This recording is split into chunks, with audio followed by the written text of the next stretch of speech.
ગુજરાત કે જેને આપણે શ્વેત ક્રાંતિની ભૂમિ કહીએ છીએ અને આ જ શ્વેત ક્રાંતિની ભૂમિ ઉપર સફેદ ઝેરનો કાળો કારોબાર ફૂલ્યો ફાલ્યો છે.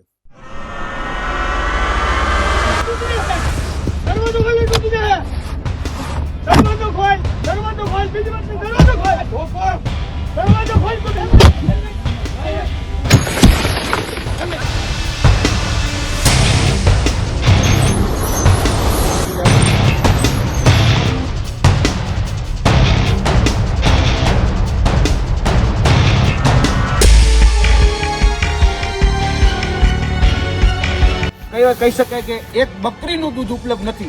અહીંયા 10,000 લીટરના 2 ટેન્કર એ સતત અહીંથી ભરી અને અરવલ્લી બાયડ જેવા વિસ્તારોમાં ખાલી કરવામાં આવતા હોય છે.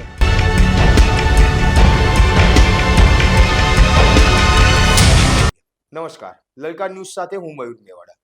અમરેલીનું જે ખીજડીયા ગામ છે ત્યાં ગાડી પશુપાલન ખૂબ ઓછું છે, પરંતુ તેમ છતાં ત્યાં ગાડી જે ઝેરી દૂધ કહેવાય, નકલી દૂધ કહેવાય, તે નકલી દૂધનો હજારો લીટરનો જથ્થો છે જે ઝડપી પાડવામાં આવ્યો છે. જેને કહી શકાય કે આ આખો જથ્થો જે લોકોના સ્વાસ્થ્યને સીધું નુકસાન કરે છે અને કહેવાય કે આ વ્હાઇટ કોલર જે હત્યા છે તે હત્યા કરવામાં આવતું હોય તેવો જ આખો કારોબાર છે કે જે અહીંયા ફેલાવવામાં આવ્યો છે. અને આ કારોબારનો જ્યારે પર્દાફાશ કરવામાં આવ્યો ત્યારબાદ સરકારની આંખો પણ ખુલી રહી ગઈ અને તેમ છતાં પણ જે કાર્યવાહી થવી જોઈએ તે કાર્યવાહી થતી નથી. ત્યારે તેને જ લઈને અવાજ છે તે અવાજ ઉપાડવામાં આવી રહ્યો છે. યુવરાજસિંહ કે જે સામાજિક કાર્યકર્તા છે તે યુવરાજસિંહ દ્વારા આખો જે કાળો કારોબાર છે તેનો પર્દાફાશ કરવામાં આવ્યો. ત્યારે આ પર્દાફાશ દરમિયાન યુવરાજસિંહ કેવી વસ્તુઓ જોઈ હતી અને આ આખો કાળો કારોબાર કઈ રીતે ચાલી રહ્યા છે તે બાબતે વિગતવાર ચર્ચા કરી. અમરેલીના હનુમાન ખાતે જે ખીજડીયા ગામ આવેલું છે, આ ખીજડીયા ગામ ખાતે પશુપાલન ખૂબ ઓછું જોવા મળે છે. તેમ છતાં પણ ત્યાં જે દૂધનો જે કારોબાર છે તે હજારો લીટરમાં થતો હતો. અને તે જોતા જે સામાજિક કાર્યકર્તા યુવરાજસિંહ જાડેજા છે તેમને આ બાબતની માહિતી મળી હતી કે ખીજડીયા ગામ ખાતે નકલી દૂધનો કાળો કારોબાર છે કે જે મોટા પ્રમાણમાં ચાલી રહ્યો છે. ત્યારે તેને લઈને તેના પુરાવા છે તે પુરાવા ભેગા કરવામાં આવ્યા. ત્યાં આગળ રૂબરૂ ત્યાં જઈને જે નકલી દૂધ છે તે નકલી દૂધ પકડવામાં આવ્યું. તેમ છતાં પણ આ જે તંત્ર છે તે પોતે સૂતું રહ્યું હોય તેવું જ લાગ્યું. તંત્ર દ્વારા જે કાર્યવાહી થવી જોઈએ તે કાર્યવાહી તો યોગ્ય કરવામાં આવી જ નથી. પરંતુ જ્યારે જે યુવરાજસિંહ જાડેજા દ્વારા આ આખો પર્દાફાશ કર્યો ત્યારબાદ તે જ યુવરાજસિંહ અને તેની ટીમ ઉપર હુમલો કરવામાં આવ્યો. હુમલો કર્યા બાદ જે આરોપીઓ છે તે આરોપીને પકડવાની વાત છે તે કરવામાં આવી, તેમની સામે ફરિયાદ દાખલ કરવામાં આવી. પરંતુ યુવરાજસિંહ જાડેજા દ્વારા પોલીસ ઉપર સીધો આક્ષેપ છે તે કરવામાં આવ્યો છે કે ખરેખર જે કલમ ખૂનની કોશિશની કલમ છે, નકલી દૂધનો જે કાળો કારોબાર ચાલી રહ્યો છે તેની ફરિયાદની અંદર કલમ હોવી જોઈએ, તે કોઈ જ કલમોનો અંદર ઉમેરો કરવામાં આવેલો નથી. અને ક્યાંક આ આરોપીઓને બચાવવાનું કાવતરું ઘડવામાં આવતું હોય તેવું યુવરાજસિંહ જાડેજા દ્વારા સીધો આરોપ છે તે મૂકવામાં આવ્યો. ત્યારે આરોપ મૂકતા યુવરાજસિંહ જાડેજા શું કહી રહ્યા છે તે સાંભળીએ. ગુજરાતમાં છેલ્લા ઘણા સમયથી આપણે જોઈએ છીએ કે દૂધનો કહી શકાય કે સફેદ દૂધની જે કાળાબજારી એ બેફામ અને બેલગામ ચાલી રહી છે. આના ઉપર અંકુશ લગાડવા માટે એ તંત્ર એ સંપૂર્ણ રીતે નિષ્ફળ નીવડ્યું છે. અને છેલ્લા ઘણા સમયથી આ જે કાળાબજારી ચાલી રહી છે, જે નકલી દૂધનો વેપાર ચાલી રહ્યો છે, સિન્થેટિક દૂધનો જે વેપાર ચાલી રહ્યો છે તેની તપાસ અમે કરી રહ્યા હતા. છેલ્લા 3 મહિનાથી અમે આ ઓપરેશનની પાછળ હતા. જોવા જઈએ તો જુનાગઢ પાસે આવેલું જે હનુમાન ખીજડીયા કરીને જે ગામ, એ હનુમાન ખીજડીયા ગામથી લઈ અને અરવલ્લીના બાયડ અને બાલાસિનોર સુધી આ દૂધનું ટેન્કર એ પહોંચાડવામાં આવતું હતું. આજે જે એમની ચર્ચા કરી રહ્યા છીએ એ ફક્ત એક દૂધના ટેન્કરની ચર્ચા કરી રહ્યા છીએ.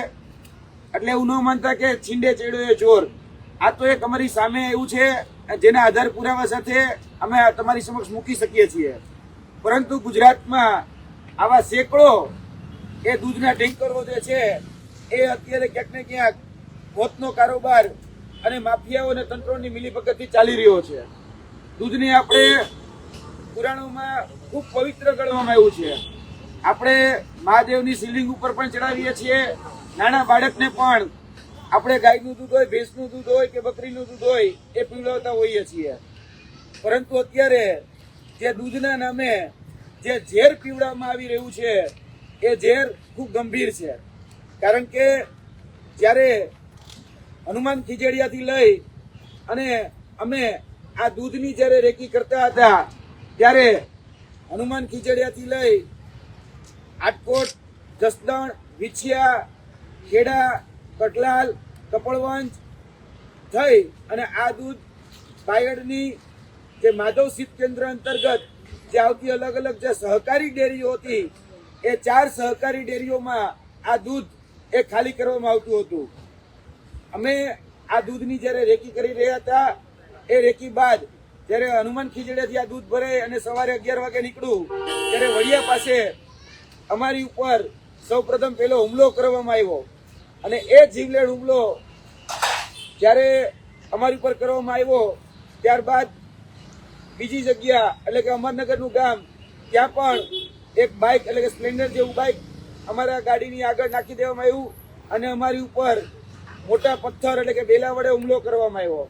ત્યારબાદ એનાથી 5 કિલોમીટર આગળ જતા એક લોઢાના રોડ દ્વારા અમારી ઉપર હુમલો કરવામાં આવ્યો અને જેતપુર પાસે જે ખીરસના ગામ છે ત્યાં અમારી ગાડી રોકી અમારી ગાડીના કાચ તોડી અમને બહાર કાઢી અમારા ડ્રાઈવર જે દિલુજી ઠાકોર જે છે એની ઉપર પણ એ ગંભીર હુમલો કરવામાં આવ્યો અને અત્યાર સુધી જોવા જઈએ તો એ હુમલામાં હજી સુધી ફરિયાદ જે છે જે ખાસ કરીને જાનથી મારી નાખવાની જે ફરિયાદ હોય 307 નંબરની કલમ જે દાખલ થવી જોઈએ જૂના આઈપીસી પ્રમાણે તો હજી સુધી એ દાખલ કરવામાં નથી આવી. એટલે તંત્ર જે છે એ દૂધને તો છાવરે જ છે પરંતુ એવું કહેવામાં આવતું હતું કે કોઈ ચમરબંધીને છોડવામાં નહીં આવે પરંતુ ચમરબંધીને અમે પકડીને સામે લાવીએ છીએ તો 323-24 જેવી કલમ લગાડી અને ચમરબંધીને છોડવામાં આવે છે અને દૂધનો જે બેફામ વેપલો કરે છે એને પણ છોડવામાં આવે છે. અમારી પાસે આ જે દૂધનો જે વેપાર કરતા હતા એની જ્યારે બાતમી મળી ત્યારબાદ અમે FSSI જે છે એટલે કે ફૂડ્સ એન્ડ ડ્રગ્સની જે ડિપાર્ટમેન્ટ જે છે એના અધિકારીને ત્યાં બોલાવેલા, મામલતદારને જાણ કરેલી, પોલીસને જાણ કરેલી અને જે દૂધ છે એ કબજે લેવડાવવામાં આવેલું અને દૂધ જ્યારે કબજે લેવડાવી અને દૂધની અંદર કઈ કઈ પ્રકારનું શું મિશ્રણ ક્યાં તત્વો મિશ્રણ કરવામાં આવ્યા છે એ બાબત FSSI દ્વારા તપાસવામાં આવી તો આ સરકારી રિપોર્ટ છે તમે જોઈ શકો છો કે આની અંદર એ સોયા, કોકોનટ અને પામ તેલ, પામ અને બીફ તેલો એટલે કે ગાયનું માંસ, ત્યારબાદ લાડ LARD એટલે કે પીગની ચરબી અને એનું તેલ આ વસ્તુઓ એ ઉમેરવામાં આવી છે. આપણે દૂધને બહુ પવિત્ર માનીએ છીએ, ભગવાનને ચડે છે, બાળકોને આપીએ છીએ. તમે વિચારો આ માંસાહાર જે તત્વો છે એ તત્વોમાંથી તેલનો ઉપયોગ એ દૂધને ઘટ બનાવવા માટે કરવામાં આવતો હતો. હવે જોવા જઈએ તો ફક્ત આ એક મોટો સોપરેન્ડી નથી, અમારી સામે ઘણી બધી મોટો સોપરેન્ડીઓ છે એ સામે આવેલી છે. દૂધની અંદર યુરિયા નાખવામાં આવે છે, દૂધની અંદર એ ડિટર્જન્ટ નાખવામાં આવે છે, દૂધની અંદર અલગ અલગ પ્રકારના તેલ એ ઉમેરવામાં આવે છે જેથી કરીને એ ફેબ્રિકેટેડ ફેટ એ ઉમેરી શકાય. રાજસ્થાનના સાચોર ખાતેથી ₹12 લીટર એ દૂધ ખરીદવામાં આવે છે અને 12 રૂપિયા લીટર દૂધ ખરીદી અને એની અંદર આ ફેટ એટલે કે ચરબી યુક્ત જે પણ પદાર્થો છે એ ચરબી યુક્ત પદાર્થો ઉભા કરી એટલે કે ફેબ્રિકેટેડ ફેટ ઉભા કરી અને આ દૂધ છે એ માર્કેટની અંદર વેચવામાં આવે છે. જોવા જઈએ તો આ જે દૂધ છે એ દૂધ સંપૂર્ણ રીતે જીવલેણ છે, સંપૂર્ણ રીતે હાનિકારક છે અને આવી ઘણી બધી મોટો સોપરેન્ડીઓ છે જેની આગળના દિવસોમાં અમે ચર્ચા કરીશું. આજથી થોડા દિવસ પહેલા લગભગ 10 થી 12 દિવસ પહેલા રાજસ્થાન SOG દ્વારા રાજસ્થાનની અંદર 80,000 લીટર દૂધ એ ફેબ્રિકેટેડ દૂધ એટલે કે કેમિકલ યુક્ત દૂધ પકડવામાં આવ્યું જેની અંદર જે આરોપીઓ પકડાયા છે, જેની અંદર જે ગાડીઓનો ઉપયોગ કરવામાં આવ્યો છે એ મોટાભાગની ગાડીઓ અને જે આરોપીઓ હતા એ જ આરોપીઓ અત્યારે આ વર્તમાન જે સિન્ડિકેટ ચાલી રહી છે, વર્તમાન જે દૂધની અંદર જે કેમિકલ વાળું દૂધ એ અત્યારે ગુજરાતની અંદર અરવલ્લીના બાયડમાં હોય, બાલાસિનોરમાં હોય કે ઉત્તર ગુજરાતના અન્ય વિસ્તારોની અંદર જે ચાલી રહ્યા છે એ જ વ્યક્તિઓ આની અંદર પણ સામેલ છે. હજી સુધી એ વડિયા પોલીસ સ્ટેશન દ્વારા આની FIR સુદ્ધા પણ નોંધવામાં આવેલી નથી. આ દૂધનો રિપોર્ટ આવી ગયો છે, દૂધના રિપોર્ટના આધારે ફરિયાદ નોંધવાની હોય પરંતુ હજી સુધી એમાં કોઈ જ પ્રકારની એ ફરિયાદ નોંધવામાં નથી આવી. આપણે જાણીએ છીએ કે દૂધની અંદર મેં અલગ અલગ જે કેમિકલની વાત કરી, ડિટર્જન્ટ નહીં, તો દૂધ જ્યારે ખાલી કરવામાં આવ્યું, જ્યારે દૂધને ડિસ્ટ્રો કરવામાં આવ્યું, ત્યારે તમે જોઈ શકો છો કે દૂધના ફીણ એ 2 ફૂટ 3 ફૂટ સુધી આ દૂધના ફીણ વળતા હતા. એટલે કે ડિટર્જન્ટનું પ્રમાણ એ ત્યારે પણ સાબિત થતું હતું અને જે રિપોર્ટ આવ્યો છે રિપોર્ટમાં પણ સાબિત થતું હતું. આજ દિન સુધી એની પર કોઈ કાર્યવાહી કરવા નથી આવી. અમે આ પ્રેસ કોન્ફરન્સના માધ્યમથી ગુજરાતના ગૃહ રાજ્યમંત્રી, ગુજરાતના મુખ્યમંત્રી અને ગુજરાતના સહકારી મંત્રીને કહેવા માંગીએ છીએ કે અત્યારે જે પવિત્ર દૂધના નામે જે ઝેર પીવડાવવામાં આવી રહ્યું છે એની ઉપર અંકુશ લગાડવા કાયદેસરની કાર્યવાહી કરવામાં આવે. FSSAIના જે નોર્મ્સ અને જે કાયદો છે એની ઉપર કડકમાં કડક સજા કરવામાં આવે. ત્યારબાદ IPC CRPC અંતર્ગત જે ઇન્ડિયન મિનરલ કોડની અંદર જે કલમો છે એ કલમોનો ઉપયોગ કરી અને જો દાખલારૂપ કાર્યવાહી કરવામાં નહીં આવે તો આ જે દૂધનો વેપલો છે અને જે મિલીભગતથી આ બધું જે ચાલે છે એને બળ મળશે. એટલે આ ક્યાંક ને ક્યાંક તંત્ર અને જે માફિયાઓ છે, દૂધ માફિયાઓ, એની સિન્ડિકેટથી જ આ બધા જ રેકેટો અત્યારે ચાલી રહ્યા છે.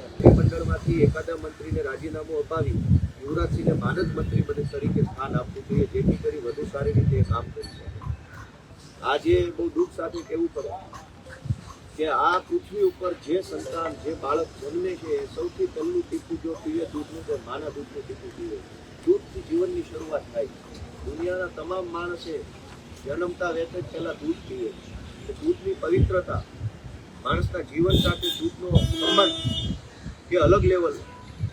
એ દૂધમાં કોઈ ગાયની ચરબી મિલાવે, ઊંટની ચરબી મિલાવે, યુરિયા ખાતર મિલાવે અને એવું દૂધ ગુજરાતમાં બને, એવું દૂધ અમરેલીમાં બને, વિસાવદર આસપાસના પંથકમાં બને, એવું દૂધ ઉત્તર ગુજરાતમાં બને.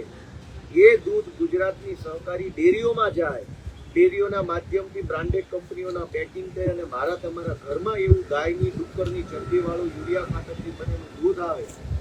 એ દૂધ આપણા નાના બાળકો પીવે, સગર્ભા બહેનો પીવે, કોઈ બીમાર વડીલો પીવે, કોઈ અશક્ત વડીલો પીવે અને એ માણસના પેટમાં ગાયની ભૂંડની ચરબીવાળું યુરિયા ખાતરવાળું દૂધ જાય. એ કેવડો મોટો ગુનો છે. યુવરાજસિંહે પોતે જીવના જોખમે આ ભૂંડ અને ગાયની ચરબીવાળું યુરિયા ખાતરથી બનેલું દૂધ પકડવાનું કામ કર્યું. સરકારે એમને શાબાશી આપવી જોઈએ, સન્માનિત કરવા જોઈએ, વિધાનસભાના બજેટ સત્રમાં બોલાવી એમનું સન્માન કરવું જોઈએ. મુખ્યમંત્રી અને કેબિનેટ મંત્રીના હાથે આવું સારું કામ કરવા પડે. એના બદલે સરકાર બેશરમ છે, FIR લખવા તૈયાર નથી. આ વિષય યુવરાજસિંહનો પોતાનો નથી, કોઈ પાર્ટીનો વિષય નથી.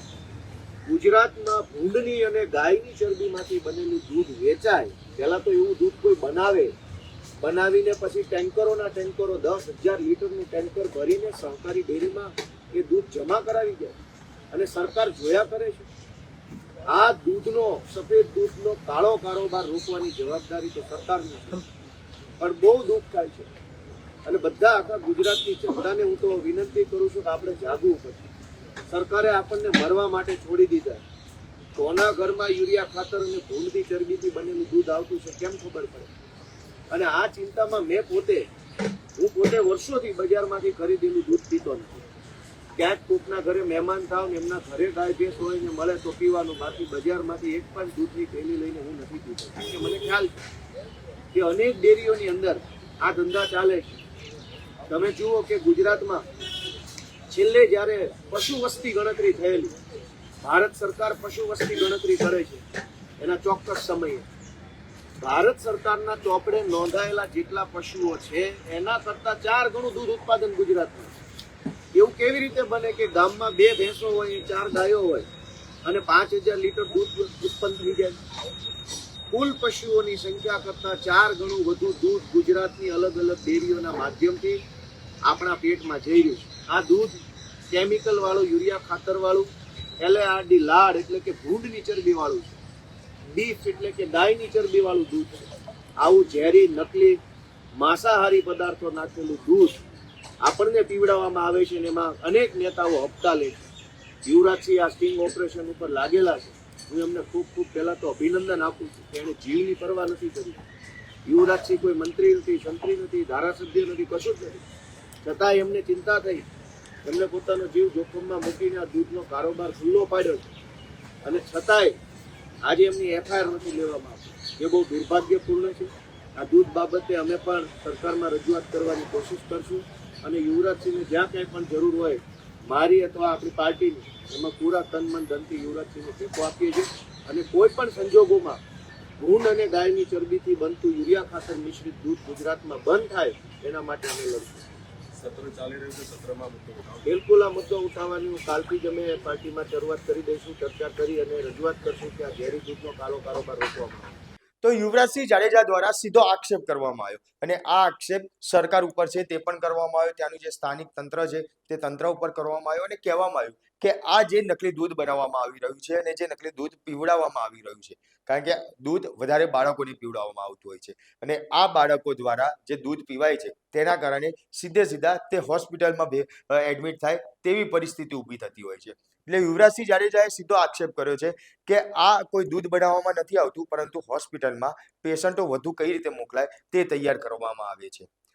અને આ જ રીતે યુવરાજસિંહ જાડેજાએ સીધા જે સરકાર છે અને ત્યાંના તંત્ર છે તેની ઉપર પણ આરોપ કરેલા છે. ત્યારે જે પ્રમાણે આ નકલી દૂધનો જથ્થો મળી આવ્યો છે, નકલી દૂધ જે પ્રમાણે બનાવવામાં આવી રહ્યું છે, કેમિકલથી આખું આ દૂધ છે તે બનતું હોય છે અને યુવરાજસિંહ જાડેજા દ્વારા જે આરોપ સરકાર ઉપર મૂકવામાં આવેલા છે તેને લઈને તમારું શું માનવું છે તે કોમેન્ટ બોક્સમાં જરૂરથી જણાવજો.